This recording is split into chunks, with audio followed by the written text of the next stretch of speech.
నేతి బీరకాయలో నెయ్యి ఎంత ఉంటుందో సీఎం రేవంత్ మాటల్లోనూ అంతే ఉంటుందని బీఆర్ఎస్ నేత హరీష్ రావు విమర్శించారు. ఏడాదికి 2 లక్షల ఉద్యోగాలు ఇస్తామని 16,000 ఉద్యోగాలు ఇచ్చారని ఆయన చెప్పారు.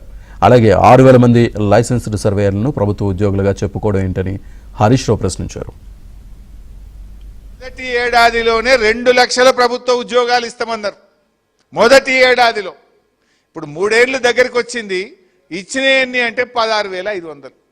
అంటే ఎంత పచ్చి అబద్ధాలు మాట్లాడతారో మీరు అర్థం చేసుకో.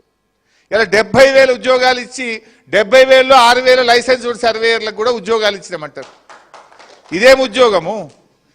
చచ్చిపోతే రూపాయి పిల్లలకు కంపాషనేట్ జాబ్ రాదు, హెల్త్ ఇన్సూరెన్స్ లేదు, రూపాయి జీతం రాదు, కూర్చుంటందుకు కుర్చీ లేదు. ఇక మీకు ఉద్యోగం ఇచ్చినామంటాడు. దేశం మీద పడి వసూలు చేసుకోనని చెప్పి లైసెన్స్ ఇచ్చినా మీకు ఉద్యోగం ఇచ్చినా అంటాడు. ఇదా ప్రజాపాలన? ఇదా రేవంత్ రెడ్డి చెప్పే మాటలు? అంటే నేతి బీరకాయలో నెయ్యి ఎంత ఉంటుందో రేవంత్ రెడ్డి మాటల్లో నిజమంత ఉంటుంది.